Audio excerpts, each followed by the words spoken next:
প্রিয় এসএসসি ২৭-২৮ শিক্ষাবর্ষের ছাত্রছাত্রীরা, তোমাদেরকে টেকনিক ইজি এডুকেশনের পক্ষ থেকে স্বাগতম জানাচ্ছি। আমি মোহাম্মদ মুরাদ হোসেন। তো আজকের পর্বে আমরা যে জীববিজ্ঞান বইয়ের ৮ম অধ্যায়ের যে রেচন প্রক্রিয়া অধ্যায়টা আছে, তার যে বোর্ড সিকিউ, তারই ধারাবাহিকতায় সিলেট বোর্ড ২০২৩ আসে একটা প্রশ্ন নিয়ে আলোচনা করবো ইনশাআল্লাহ। তো চলো শুরু করি।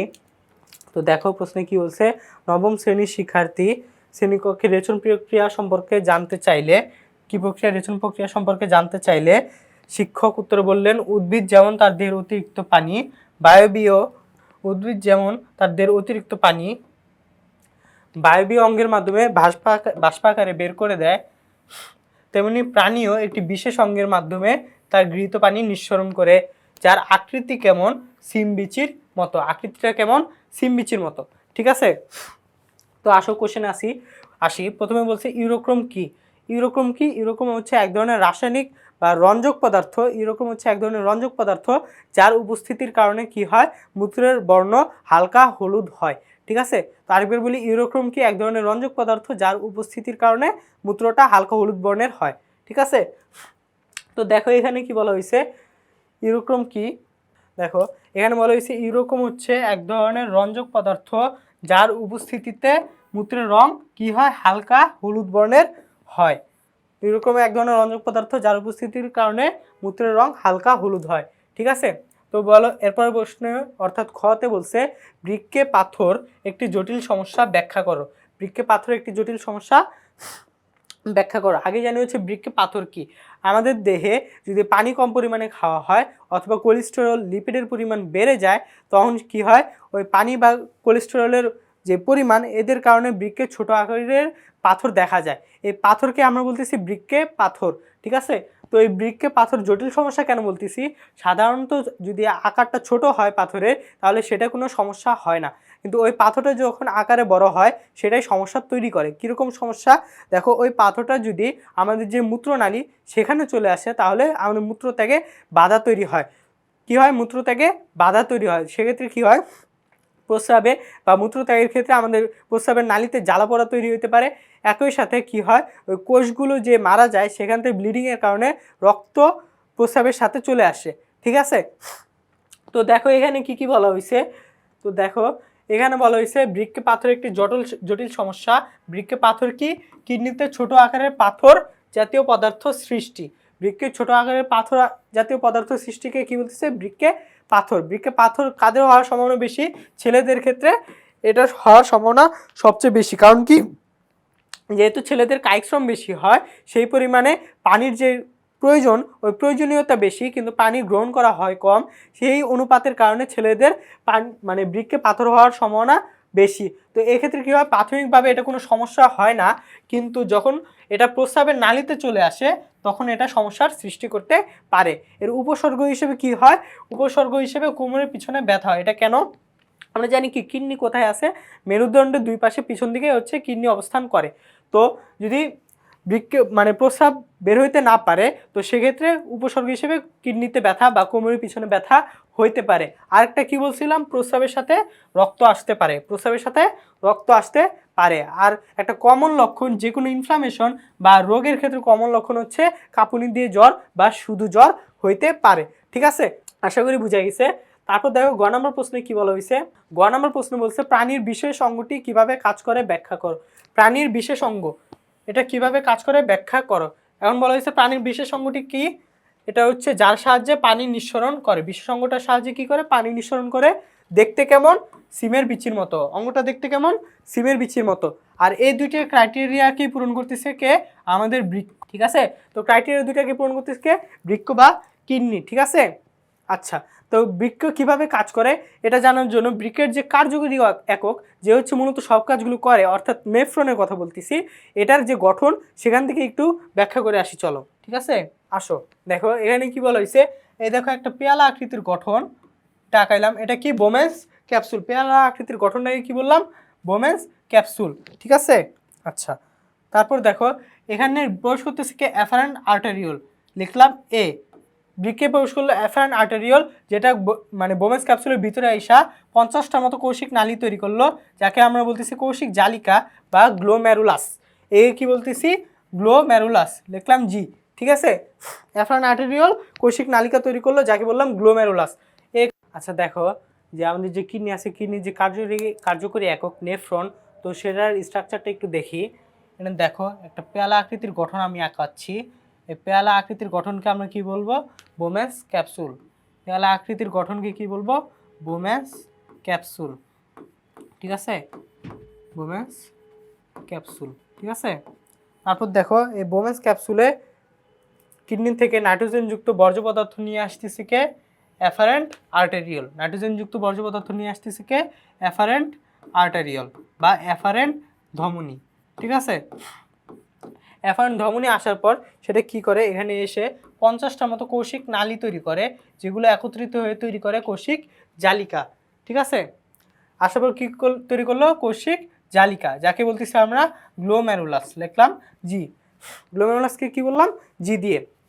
আচ্ছা, গ্লোমেরুলাস কী করে? ছাঁকনির মতো কাজ করে ওই রক্ত থেকে শুধুমাত্র নাইট্রোজেন গঠিত বর্জ্য পদার্থগুলোকে সে আলাদা করে নিয়ে আসে। বাকি যে পরিশোধিত রক্ত সেটা আবার ইফারেন্ট আর্টারিওল বা ইফারেন্ট ধমনীর মাধ্যমে আমাদের বডিতে ব্যাক করে। ঠিক আছে, ইফারেন্ট আর্টারিওলের মাধ্যমে আমাদের বডিতে ব্যাক করলো। ঠিক আছে, তাহলে বাকি যে পরিশোধিত রক্ত ছিল সেটা আবার নিয়ে যাইতেছে কি? আমাদের ইফারেন্ট ধমনী বা ইফারেন্ট আর্টারিওল দিয়ে। ঠিক আছে। তারপর আসো, এই যে আমাদের বোমেন্স ক্যাপসুল ছিল, সেখান থেকে একটা পেঁচানো আকৃতির গঠন নিচের দিকে নেমে আসে। এই পেঁচানো আকৃতির গঠনকে কি বলবো আমরা? নিকটবর্তী পেঁচানো নালিকা। কেন বলতেছি? কারণ এটা বোমেন্স ক্যাপসুলের কাছে। এটাকে কি বলতেছি? নিকটবর্তী পেঁচানো নালিকা। ঠিক আছে, আসলো। আচ্ছা, এই নিকটবর্তী পেঁচানো নালিকায় কি হয়? গ্লোমেরুলাসে বলছিলাম নাইট্রোজেন গঠিত বর্জ্য পদার্থ তৈরি হইলো। ওই নাইট্রোজেন গঠিত বর্জ্য পদার্থ এখানে ছাঁকা হইলো। সেখান থেকে সে বোমেন্স ক্যাপসুলের যে আয়সাকার এপিথেলিয়াম বা স্কোয়ামাস এপিথেলিয়াম সেটা ভেদ করে আসলো বোমেন্স ক্যাপসুলে। এখানে কি আসলো? আয়সাকার এপিথেলিয়াম ভেদ করে নাইট্রোজেন গঠিত বর্জ্য পদার্থগুলো আসলো। তারপর কি হয়? সেটা নিকটবর্তী পেঁচানো নালিকা দিয়ে এ পর্যন্ত আসলো। ঠিক আছে। এই নিকটবর্তী পেঁচানো নালিকা এক জায়গায় এসে সংকুচিত হয়ে লুপ বা ফাঁস গঠন করে। সংকুচিত হয়ে কী তৈরি করে? লুপ বা ফাঁস গঠন করে। একে কি বলতেছি আমরা? হেনলির লুপ। লুপটাকে কি বলতেছি? হেনলির লুপ। ঠিক আছে। তো নিকটবর্তী পেঁচানো নালিকা হয়ে কোথায় আসলো? হেনলির লুপে আসলো। হেনলির লুপে আসার পর দেখো এই গঠনটা আবার একটু প্রসারিত হয়ে আবার একটা পেঁচানো আকৃতির স্ট্রাকচার সে তৈরি করতেছে। এটা যেহেতু বোমেন্স ক্যাপসুল থেকে দূরে, তাই এটাকে বলতেছি আমরা দূরবর্তী পেঁচানো নালিকা। দূরবর্তী পেঁচানো নালিকা। দূরবর্তী পেঁচানো নালিকা। ঠিক আছে। এই দূরবর্তী পেঁচানো নালিকা থেকে নাইট্রোজেন গঠিত বর্জ্য পদার্থ আলটিমেটলি কোথায় যাবে? সংগ্রাহক নালিকা বা সংগ্রাহী নালিকাতে আসবে। ঠিক আছে। আচ্ছা, তো আলটিমেটলি কীভাবে বললাম? গ্লোমেরুলাসে নাইট্রোজেন গঠিত বর্জ্য পদার্থগুলো ছাঁকা হইলো, সেগুলো প্রক্সিমাল কনভলিউটেড টিউবিউল বা নিকটবর্তী পেঁচানো নালিকা হয়ে হেনলির লুপ দ্বারা দূরবর্তী পেঁচানো নালিকা দিয়ে আলটিমেটলি কোথায় গেল? সংগ্রাহী নালিকাতে গেল। এখান থেকে কোথায় যায়? পেলভিসের মাধ্যমে ইউরেটার হয়ে আলটিমেটলি মূত্রথলিতে এসে জমা হয়। ঠিক আছে। তো দেখো এখানে কি কি বলা হয়েছে।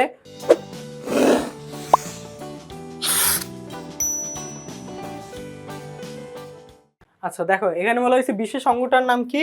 বৃক্ক। বৃক্কের কাজ কি?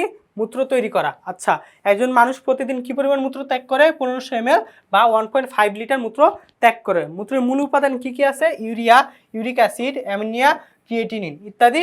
যে সকল নাইট্রোজেন গঠিত বর্জ্য যেগুলো বডির জন্য ক্ষতিকারক, এগুলো সে তৈরি করতেছে।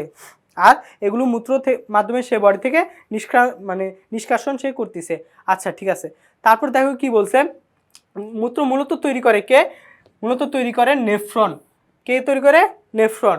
আর এই মূত্র কিসের মাধ্যমে পাস হয়? এটা হচ্ছে সংগ্রাহী নালিকার মাধ্যমে।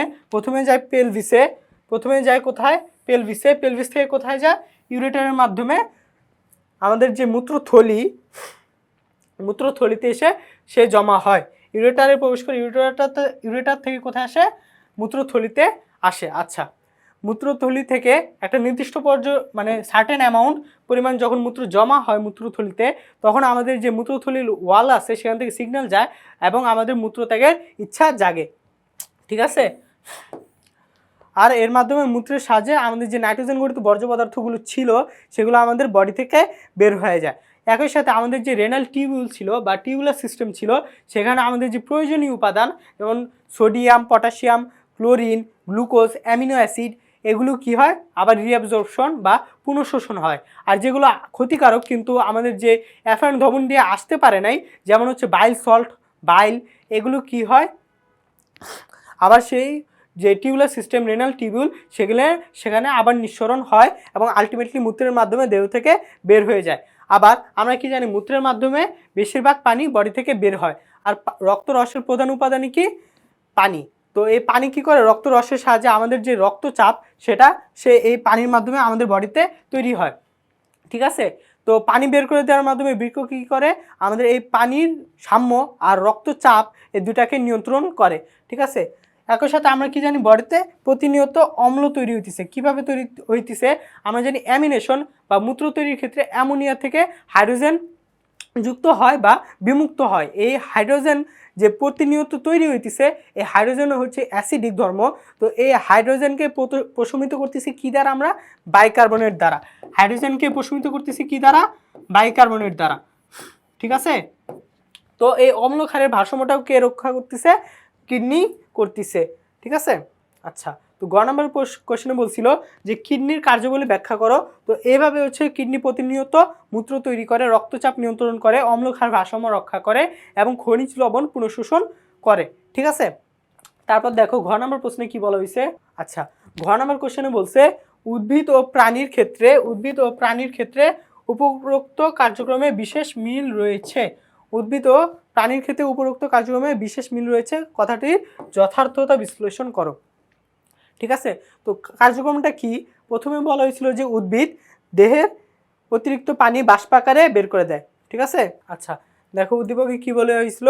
উদ্ভিদ যেমন তার অতিরিক্ত পানি কিভাবে বায়বীয় অঙ্গের মাধ্যমে বের করে দেয়, তেমনি প্রাণীও একটি বিশেষ অঙ্গের সাহায্যে দেহের অতিরিক্ত পানি বের করে দেয়। আচ্ছা দেখো, প্রথমে কি বলা হয়েছে? উদ্ভিদ একটি বিশেষ প্রক্রিয়ার মাধ্যমে বাষ্পাকারে পানি বের করে দেয়, আর প্রাণীও কি করে? একটি বিশেষ অঙ্গের সাহায্যে এই শোষিত পানি বের করে দেয়।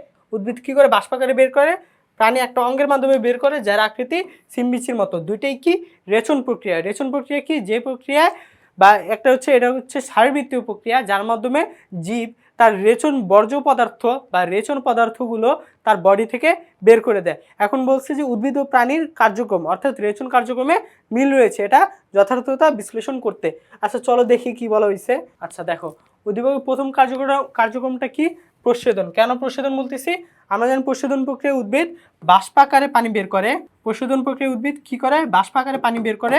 কি কার মাধ্যমে? তার প্রচ্ছেদনের যে অঙ্গগুলো আছে, যেমন কি পত্ররন্ধ্র কিভাবে বের করে? পত্ররন্ধ্র, লেন্টিসেল। আচ্ছা দেখো কিভাবে বের করে? বাষ্পাকারে। কোন কোন অঙ্গের মাধ্যমে বের করে? পত্ররন্ধ্রের মাধ্যমে। আরেকটা কি? লেন্টিসেলের মাধ্যমে। লেন্টিসেল কোথায় থাকে? কাণ্ডে, ঠিক আছে। আচ্ছা, তো দেখো কি বলছে, এই দুই প্রক্রিয়া অর্থাৎ প্রচ্ছেদন এবং রেচনের মধ্যে মিল রয়েছে, কারণ দুইটাই হচ্ছে এক ধরনের নিষ্কাশন প্রক্রিয়া। প্রচ্ছেদনের মাধ্যমে কি করে? পানি বের করে দেয়। আর রেচন প্রক্রিয়ার মাধ্যমে কি করে? নাইট্রোজেন গঠিত বর্জ্য পদার্থ, আদার্স যেগুলো আমাদের খনিজ লবণ ছিল, যেমন পটাশিয়াম, বাইকার্বনেট, এগুলো আমাদের বডি থেকে বের করে দেয়, ঠিক আছে। প্রথমে আসো প্রচ্ছেদন প্রক্রিয়া। প্রচ্ছেদন প্রক্রিয়া কাদের হয়? উদ্ভিদে হয়। আর রেচন প্রক্রিয়া কাদের হয়? প্রাণীদের সংগৃহীত হয়। আচ্ছা, প্রচ্ছেদনের গুরুত্ব কি? এই যে উদ্ভিদ যে পানিটা মূল থেকে পানিটা শোষণ করলো, এই শোষণকৃত পানি তার বডিতে খুব অল্প পরিমাণে কাজে লাগে। আর অতিরিক্ত পানির যে চাপ, এই চাপ থেকে মুক্ত হওয়ার জন্য প্রচ্ছেদনের মাধ্যমে উদ্ভিদ তার অতিরিক্ত পানিকে বের করে দেয়, ঠিক আছে। দেখো কি বলছে, মাটি থেকে পানি শোষণ করে উদ্ভিদ, আর প্রয়োজনের তুলনায় বেশি পানি সে সবসময় শোষণ করে। এই অতিরিক্ত পানি কার মাধ্যমে বের করে? সে প্রচ্ছেদনের মাধ্যমে বের করে দেয়। কতটুকু বের করে দেয়? অ্যাবাউট 99% সে বাষ্পাকারে বের করে দেয়। আচ্ছা, আর নাইট্রোজেন গঠিত যে বর্জ্য পদার্থগুলো ছিল, সেগুলো বের হয় কার মাধ্যমে? রেচন প্রক্রিয়ার মাধ্যমে। কোন অঙ্গের সাহায্যে? কিডনির সাহায্যে। দেখো কি বলছে, নাইট্রোজেন গঠিত বর্জ্য পদার্থ উৎপন্ন হয় আমাদের বডিতে বিপাক ক্রিয়ার মাধ্যমে, আর এগুলো হচ্ছে ক্ষতিকর। আর বৃক্ক কি করে? এই সকল বর্জ্য পদার্থ দেহ থেকে বের করে দেয়। কিসের মাধ্যমে বের করে দেয়? কী রূপে বের করে দেয়? মূত্রের মাধ্যমে দেহ থেকে বের করে দেয়। আচ্ছা, এভাবে ক্ষতিকর পদার্থগুলো থেকে প্রাণদেহ রক্ষা পায়। আচ্ছা, কি বললাম? প্রচ্ছেদন কিভাবে গুরুত্ব? এটা হচ্ছে অতিরিক্ত যে পানির চাপ সেখান থেকে উদ্ভিদকে রক্ষা করতেছে অতিরিক্ত পানি বের করে দেওয়ার মাধ্যমে। এটাও একটা পানি বা কোনো একটা পদার্থ উদ্ভিদ বের করতেছে, যার নাম প্রস্বেদন। ঠিক আছে, তারপর আসা হচ্ছে রেচন। এখানে কি, এখানেও প্রাণী বের করে দিতেছে। কি বের করতেছে? নাইট্রোজেন গঠিত বর্জ্য পদার্থ বের করতেছে। কিভাবে বের করতেছে? মূত্র হিসেবে, মূত্রনালী দিয়ে সে বের করতেছে। ঠিক আছে, এই দুইটার গুরুত্বই কি, সে কোনো না কোনো কিছু বের করে উদ্ভিদ অথবা প্রাণীর দেহকে সে ভারসাম্যে রাখতেছে, রক্ষা করতেছে। আচ্ছা, এ কারণে বলছে যে দুইটা প্রক্রিয়া জীবের জন্য উপকারী এবং গুরুত্বপূর্ণ, আর এ কারণেই দুই প্রক্রিয়ার জন্য উদ্ভিদ এবং প্রাণীর মধ্যে মিল রয়েছে। তো ঘ নম্বর প্রশ্নে এতটুকুই চাওয়া হয়েছিল। তো আজকের পর্বে এতটুকুই ইনশাআল্লাহ, আলহামদুলিল্লাহ। তো পরবর্তীতে কোনো পর্বে তোমাদের সাথে দেখা হবে। ধন্যবাদ।